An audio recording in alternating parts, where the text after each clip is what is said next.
الذين يذكرون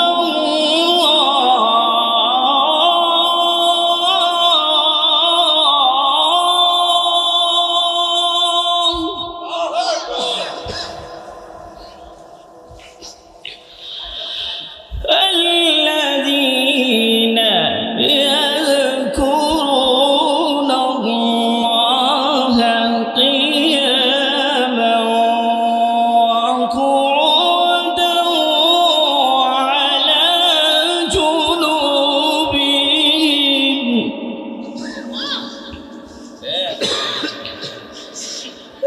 وعلى جنوبهم ويتفكرون في خلق السماوات والأرض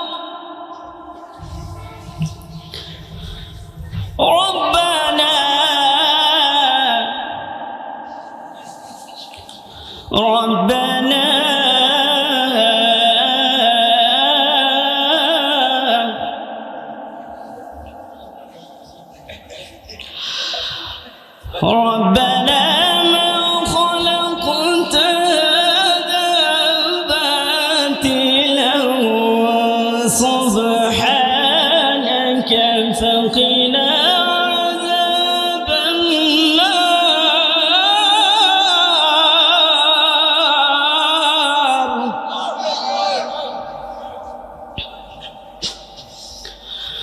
ربنا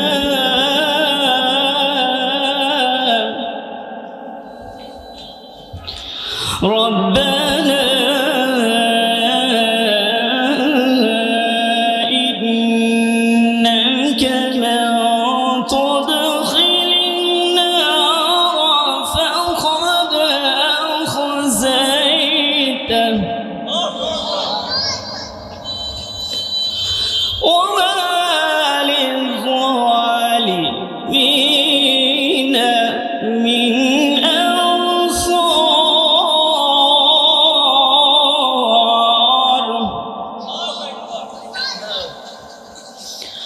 ربنا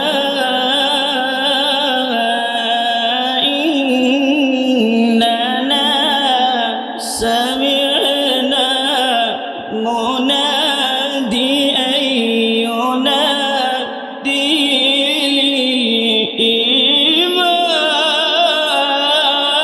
للإيمان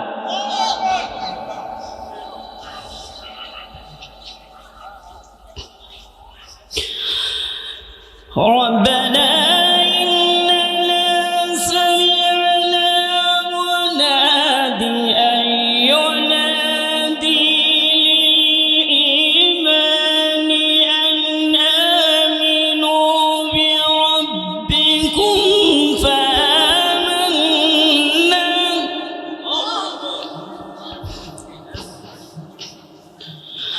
ربنا فاغفر لنا ذنوبنا وكفر عنا سيئاتنا وتوفنا مع الأبرار الله أكبر الله أكبر بسم الله الرحمن الرحيم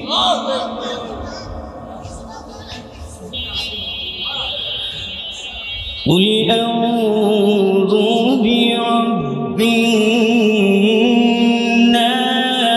الناس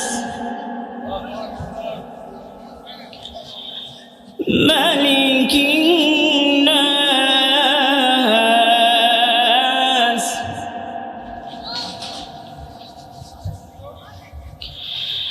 إله الناس من شر الوسواس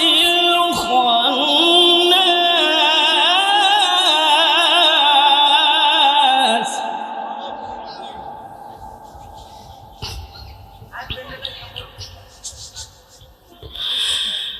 قل أعوذ برب الناس ملك الناس إله الناس من شر الوسواس الخناس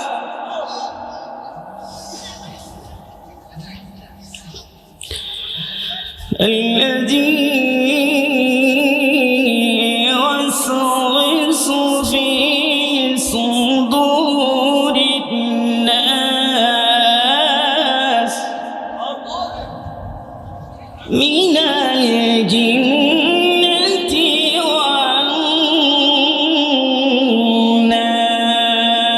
والناس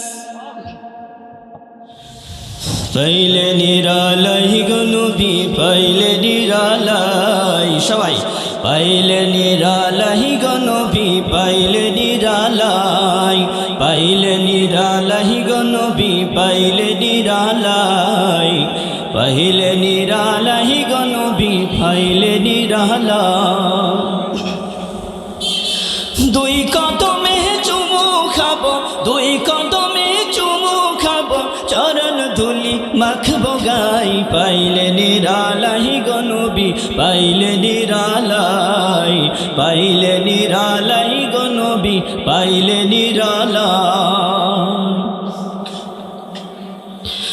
দয়াল নবী কত দূরে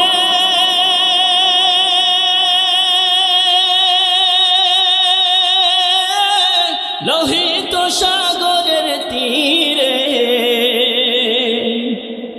মদিনারি সোনার ঘরে মদিনারি সোনার ঘরে আছেন তিনি সর্বদাই পাইলে নিরালাই গো নবী পাইলে নিরালাই পাইলে নিরালাই গো নবী পাইলে নিরালাই উম্মতি উম্মতি বলে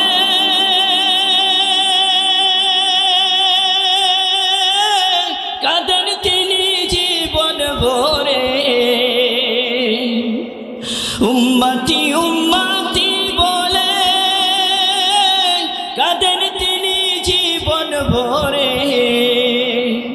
এখনো কাঁদেন তিনি এখনো কাঁদেন তিনি পাপী উম্মতের মায়ায় পাইলে নিরালাই গো নবী পাইলে নিরালাই পাইলে নিরালাই গো নবী পাইলে নিরালাই পাইলে নিরালাই গো নবী পাইলে নিরালাই পাইলে নিরালাই গো নবী পাইলে নিরালাই মদিনায় কে কে যেতে চান দুহাত তুলে আল্লাহকে দেখেন আল্লাহ সকলকে কবুল করে নেন মদিনাবাসী হিসাবে সকলে বলুন আমিন আল্লাহ রাব্বুল আলামিনের কিতাব এই কোরআন শোনার জন্য এসেছি গান শোনার জন্য নয়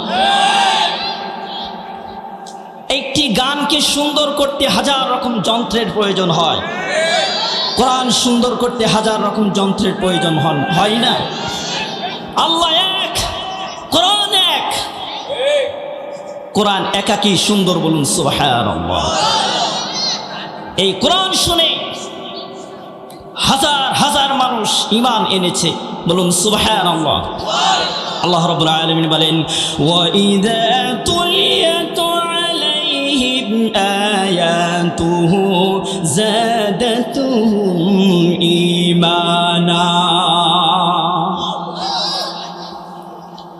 পৃথিবীর কোনো গ্রন্থ ঈমান বাড়াতে পারে না একমাত্র এই বাণী মানুষের ঈমানকে বৃদ্ধি করতে পারে যার নাম হচ্ছে মহাগ্রন্থ কোরআনে কারীম যালিকাল কিতাবু লা রাইবা ফি হুদাল লিল মুত্তাকিন আল্লাহ রাব্বুল আলামিন বলেন এই কোরআনটা আমি মুত্তাকিনদের জন্য আদরে যত্নে তৈরি করেছি বলুন সুবহানাল্লাহ সেই কোরআন আমরা পেয়ে ধন্য নাকি ধন্য হতে পারি নাই এই কোরআন ডাইরেক্ট কবর থেকে জান্নাত পর্যন্ত সুপারিশ করে নিয়ে যেতে পারবে বলুন সুবহানাল্লাহ আমাদের আত্মীয় স্বজন কেউ সুপারিশ করে জান্নাত পর্যন্ত নিয়ে যেতে পারবে না। শুধুমাত্র কোরআন পারে, কোরআনের ক্ষমতা রয়েছে। একজন জাহান্নামী ব্যক্তি যখন কবরে নিয়ে যাওয়া হবে, গজবের ফেরেশতাগুলো চতুর্দিকে ঘিরে ফেলবে, বিভিন্ন দিক থেকে ঘিরে ফেলবে। যারা দুনিয়ার জমিনে কোরআন পড়েছে, আল্লাহ রাব্বুল আলামিন বলেন এক একটি আয়াত, কেউ হবে পুলিশ, কেউ হবে বিডিআর, কেউ হবে আর্মি, কেউ হবে অফিসার, চতুর্দিকে ঘিরে ফেলবে। গজবের ফেরেশতা আসতে দেবে না। যখনই আসার শুরু করবে, কোরআনের আয়াত বলবে তুমি কার কাছে গজবের জন্য এসেছো? বলে আমি ওই ব্যক্তি দুনিয়া থেকে গুনাহ করেছিল, আর এই গুনার জন্য আমরা তাকে শাস্তি দিতে এসেছি। আয়াত বলবে সে আমাকে দুনিয়ার জমিনে লালন পালন করেছে, নামাজে পড়েছে, রাস্তায় পড়েছে, মাহফিলে পড়েছে, শুনেছে, সে আমাকে আমল করেছে, যারা আমল করতো তার সঙ্গে সম্পর্ক রেখেছে। অতএব তুমি যদি একে গজব দিতে চাও, আল্লাহর কাছে কৈফিয়ত নিয়ে আসো। বলুন সুবহানাল্লাহ। যারা দুনিয়ার জমিনে কোরআন পড়বে, কোরআন শুনবে, জাহান্নামের গজবের ফেরেশতা তার কাছে ভিড়তে পারবে না। বলুন সুবহানাল্লাহ। সেই কোরআন আমরা পেয়েছি। পৃথিবীতে 2,24,000 পয়গম্বর এসেছেন। এই 2,24,000 পয়গম্বরের মধ্যে সর্বশেষ পয়গম্বর হচ্ছে নবী মুহাম্মদুর রাসূলুল্লাহ সাল্লাল্লাহু আলাইহি ওয়াসাল্লাম। এই 2,24,000 পয়গম্বরের চাইতে সবার আগে জান্নাতে যাবে নবী মুহাম্মদুর রাসূলুল্লাহ সাল্লাল্লাহু আলাইহি ওয়াসাল্লামের উম্মত। বলুন সুবহানাল্লাহ। কেন? কোরআন পেয়েছি তাই। আল্লাহ রাব্বুল আলামিন আমাদেরকে দুই দলে বিভক্ত করে দুনিয়ার জমিনে পাঠিয়েছেন।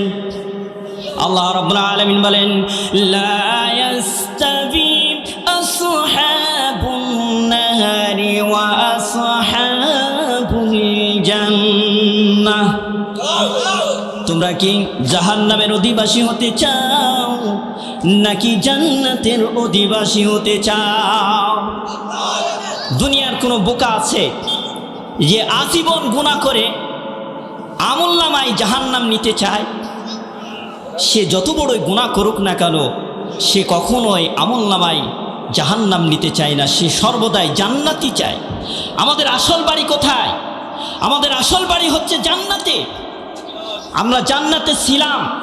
আল্লাহ রাব্বুল আলামিন হযরতে আদম আলাইহিস সালাতু ওয়াস সালাম এবং মা হাওয়া আলাইহিস সালাতু ওয়াস সালামকে জান্নাতে তৈরি করে, পূর্ণাঙ্গভাবে তৈরি করে দুনিয়ার জমিনে পাঠিয়ে দিয়েছেন। বলুন সুবহানাল্লাহ। আজ যদি তারা জান্নাতেই থেকে যেত, আমরাও জান্নাতে থেকে যেতাম, দুনিয়ার জমিনে আসার কোনো সুযোগ হতো না। আল্লাহ রাব্বুল আলামিন দুনিয়ার জমিনে পাঠিয়েছেন যে দুনিয়াতে গিয়ে আমার বান্দারা তারা আমল করবে, নামাজ আদায় করবে, কোরআন শুনবে, কোরআন পড়বে, কোরআন তেলাওয়াত করবে, আমি বিনিময় জান্নাত দিব। বলুন সুবহানাল্লাহ। আমাদের জন্য কততলা ভবন তৈরি করে রেখেছেন। এই দুনিয়ার জমিনে একতলা ভবন তৈরি করতে আজীবনের পরিশ্রম দিয়ে একতলা ভবন তৈরি করা সম্ভব হয় না। কিন্তু আল্লাহ রাব্বুল আলামিন বলেন, হে বান্দা তুমি কোরআন পড়ো, কোরআন তেলাওয়াত করো। এই কোরআন তেলাওয়াত করতে শুধু মাদ্রাসার প্রয়োজন হয় না, যে কোনো সময় শিখা যায়, পড়া যায়, তেলাওয়াত করা যায়। বলুন সুবহানাল্লাহ। শুনলেও যেমন সওয়াব, পড়লেও তেমন সওয়াব। বলুন সুবহানাল্লাহ। শুধুমাত্র কেউ যদি বুঝে পড়ে, আল্লাহ রাব্বুল আলামিন তাকে বিনিময়, প্রতিটা অক্ষরের বিনিময় ৭০টি করে নেকি দান করেন। বলুন সুবহানাল্লাহ। আর না বুঝে পড়লেও আল্লাহ কখনো গুনাহ দেয় না। সর্বনিম্ন 10টি করে অক্ষরে 10টি করে নেকি দান করে। বলুন সুবহানাল্লাহ। আচ্ছা বলুন তো, আমরা দিনে কতটা অক্ষর শুনেছি, পড়েছি, তেলাওয়াত করেছি? এই যে আজান হয়, আজানের সময় তেলাওয়াত হয়। পৃথিবীর সর্বশ্রেষ্ঠ গান হচ্ছে আজান। এটা কি জানেন? আমাদের দেশে এখনো বেতার টেলিভিশনে আজান দেয়। এই নাম কি জানেন? কারি ওবায়দুল্লাহ, যার আজান শুনে প্রায় 60,000 অমুসলিম মুসলমান হয়েছে। বলুন সুবহানাল্লাহ।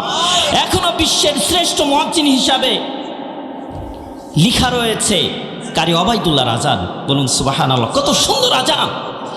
আল্লাহ এই পৃথিবীটাকে এত সুন্দর করে সাজিয়েছেন যে পৃথিবীর একটা সেকেন্ড নাই যে সেকেন্ডে আল্লাহর ধ্বনি উচ্চারণ হয় না, বলুন সুবহানাল্লাহ।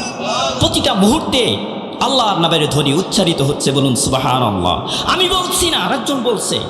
আমার এখানে আজ এশার নামাজ হয়ে গেছে, ইন্ডিয়াতে যান কেবল আজান হচ্ছে, পাকিস্তানে যান আর কিছুক্ষণ পর আজান হবে, সৌদি আরবে যান এখান থেকে 3 ঘন্টা পর আজান হবে। পৃথিবী ঘুরছে, আজানও ঘুরছে, বলুন সুবহানাল্লাহ। কি সুন্দর করে সাজিয়েছেন। ওয়ামাকারু ওয়ামাকারাল্লাহ ওয়াল্লাহু খায়রুল মাকিরিন। খেলা কার? এই পৃথিবীর জমিনে যারাই রাজত্বকে আঁকড়িয়ে ধরেছিল আর এই রাজত্বর ক্ষমতার অপব্যবহার করেছে, ফেরাউন, নমরুদ, আবু জেহেল, উতবা, সাইবা, আল্লাহ রাব্বুল আলামিন কাউকেই দুনিয়ার জমিনে চিহ্ন রাখেনি। শুধু তাই রাখেনি, তাদের নামকরণে পৃথিবীর কোনো মানুষের নামও করে না, বলুন নাউজুবিল্লাহ। আজ দেখেন মুহাম্মদ সাল্লাল্লাহু আলাইহি ওয়াসাল্লাম, পৃথিবীর প্রতিটা মানুষের শুরুতে মুহাম্মদ লেখা থাকে। কত সুন্দর না! ইব্রাহিম আলাইহিস সালাতু ওয়াস সালাম, যাকে দুনিয়ার জমিনে জাহান্নামে নিক্ষেপ করেছিল, নমরুদের জাহান্নাম, আল্লাহ রাব্বুল আলামিন বলেন, কুলনা ইয়া নারু কুনি বারদাও ওয়া সালামান আলা ইব্রাহিম। হে আগুন, তুমি আমার ইব্রাহিমের জন্য শান্তিদায়ক ঠান্ডা হয়ে যাও, বলুন সুবহানাল্লাহ। সেই ইব্রাহিম আলাইহিস সালাতু ওয়াস সালাম দুনিয়ার জমিনে বসে 1 দিন নয়, 2 দিন নয়, দীর্ঘ 40 দিন যাবত এই আগুনের মধ্যে থেকে জান্নাতি খাবার খেয়েছিলেন, বলুন সুবহানাল্লাহ। একটি পশমও পোড়াতে পারেন নাই। কি আগুন! অথচ এই আগুন যদি আমাদের একটি কাপড়ে ধরে, বাঁচানো সম্ভব হয় না। এই আগুন জাহান্নামে, এই আগুন দিয়ে আমাকে আপনাকে পোড়ানো হবে। প্যারে হাজিরিন, জাহান্নাম খুবই ভয়ঙ্কর জায়গা। জান্নাত একটি বালাখানা। এই জান্নাতে যেতে হলে কোরআনের সংস্পর্শে আসতে হবে। কিভাবে আসতে হবে? ওয়ামা খালাকুতুল জিন্না ওয়াল ইনসা ইল্লা লিয়াবুদুন। হে পৃথিবীর মানব, তোমাকে দুনিয়ার জমিনের শুধু আমের গাছে গাছ দিই নাই, আম খাওয়ার জন্য কাঁঠাল দিই নাই, শুধুমাত্র কাঁঠাল খাওয়ার জন্য প্রতিটা সিজনে প্রতিটা জায়গায় আমি নিয়ামত দিয়ে ভরপুর করে রেখে দিয়েছি। তোমরা আমার নিয়ামতকে ভক্ষণ করবে আর আমার নিয়ামতের শুকরিয়া আদায় করবে, এতে আমি আল্লাহ খুশি হয়ে যাব, বলুন সুবহানাল্লাহ। আল্লাহ রাব্বুল আলামিন বলেন, ফাবিআই আলাই রাব্বিকুমা তুকাযিবান। আমার কোন কোন নিয়ামতকে অস্বীকার করবে, কোন কোন অবদানকে অস্বীকার করবে। আজ 2টি চোখ সামনে আছে, যদি পিছনে থাকতো। 2টি কান আছে, আল্লাহ যদি বন্ধ করে দিত। 2টি হাত আছে, যদি হাতটা কেটে ফেলে দিত। 2টি পা আছে, যদি পা কেটে ফেলে দিত, আমরা কোথায় থাকতাম? কার কাছে আবদার জানাতাম? কাফেররা প্রতিটা মুহূর্তে আল্লাহর নাফরমানি করছে, এরপরেও আল্লাহ রাব্বুল আলামিন বিন্দু মাত্র তাদেরকে কষ্ট দেয় না। কিন্তু যখনই সীমারেখা পার হয়ে যায়, আল্লাহ রাব্বুল আলামিন বলেন, আমি ছাড় দিই, ছেড়ে দিই না। পৃথিবীর কোনো কাফেরদেরকে আমি অযথা ছেড়ে দেই। যখনই তারা নাফরমানি, মুনাফিকি, মুশরিকি যখনই বেড়ে গেছে, আমি আল্লাহ সঙ্গে সঙ্গে তাদেরকে ধরে ফেলে দিয়েছি। অতএব তোমরা চলো কোন কোন পথে। আল্লাহ রাব্বুল আলামিন আমাদেরকে যেই পথ দিয়েছেন সেই পথের নাম হচ্ছে ইহদিনাস সিরাতাল মুস্তাকিম। এই সিরাতাল মুস্তাকিমের পথ হচ্ছে দুনিয়ার জমিন থেকে শুরু, এর শেষ প্রান্ত হচ্ছে জান্নাত, বলুন সুবহানাল্লাহ। আমরা প্রতিটা নামাজের মুহূর্তে মসজিদে যাই। এই মসজিদে যারা যারা নামাজ আদায় করতে যাবে, আল্লাহ রাব্বুল আলামিন বলেন প্রতিটা মসজিদ তার মুসল্লিদেরকে নিয়ে হাসরের ময়দানে জান্নাতে চলে যাবে, বলুন সুবহানাল্লাহ। সেই পথ আমরা পেয়েছি। এই পথ অনুসরণ করতে হবে কাদের দেখে? সিরাতাল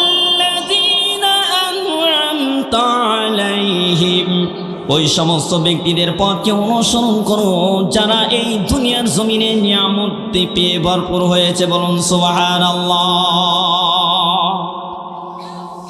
হযরতে আদম আলাইহিস সালাতু ওয়াস সালামের দল আর শয়তানের দল, পৃথিবীতে দুটি দল।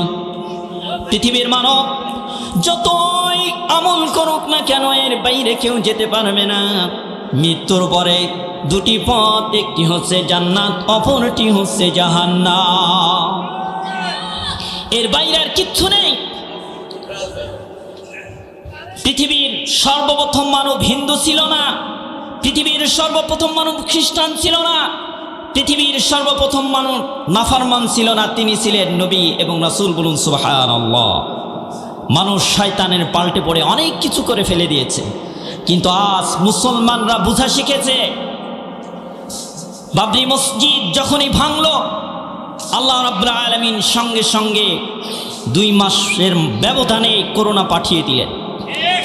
এই করোনা আসার পরে পৃথিবীর জমিনে প্রতিদিন 800 অমুসলিম মুসলমান হয়েছে গড়। বলুন সুবহানাল্লাহ।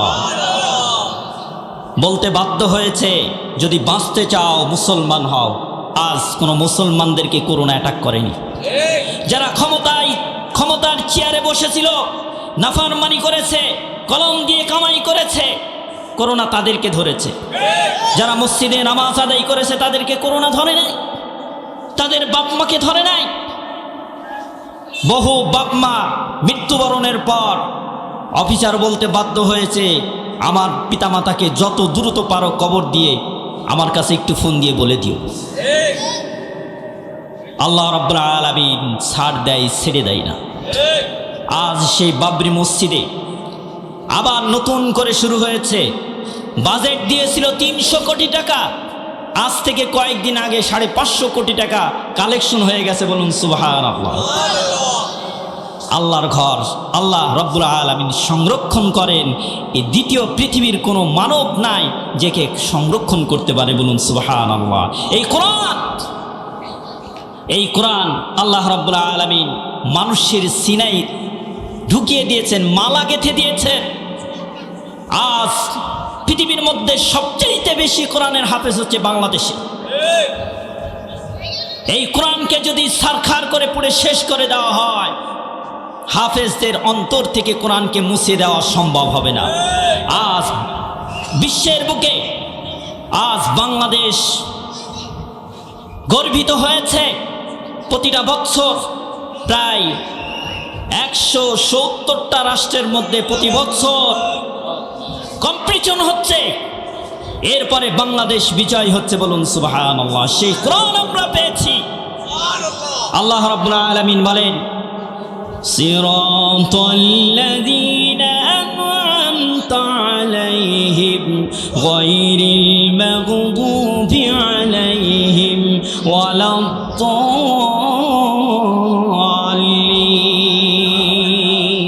তোমরা সকলেই ইব্রাহিম আলাইহিস সালাতু ওয়াস সালাম, মুসা আলাইহিস সালাতু ওয়াস সালাম আর মুহাম্মদ সাল্লাল্লাহু আলাইহি ওয়াসাল্লামের পথকে অনুসরণ করো। পৃথিবীর জমিনে কেউ নমরুদের পথকে অনুসরণ করো না, ফেরাউনের পথকে অনুসরণ করো না, আবু জেহেলের পথকে অনুসরণ করো না। যদি অনুকরণ করো, আমি সময় মতো ধরে ফেলব, নাম মাত্র পৃথিবীর জমিনে থাকবে না। আজ আমরা সেই কোরআন পেয়েছি, আমরা সেই কোরআন অনুযায়ী আমল করি। প্রতিটা সন্তানদেরকে অন্তত মাদ্রাসার শিক্ষায় শিক্ষিত করি। আজ বহু ডাক্তার, ইঞ্জিনিয়ার তারা পিতামাতার খেদমত করার সুযোগ পায় না। একজন কোরআনের হাফেজ কখনো পিতামাতাকে কষ্ট দেওয়ার চেষ্টা করে না। অতএব আমরা যেটাই করি না করো, অন্তত সন্তানদেরকে হাট্টি মাটি টিম না শিখিয়ে আলিফ লাম মিম কোরআনের বাহিনী তৈরি করি। ওয়া আখিরু দাওয়ানা আলহামদুলিল্লাহি রাব্বিল আলামিন। আসসালামু আলাইকুম ওয়া রাহমাতুল্লাহি তাআলা ওয়া বারাকাতুহু।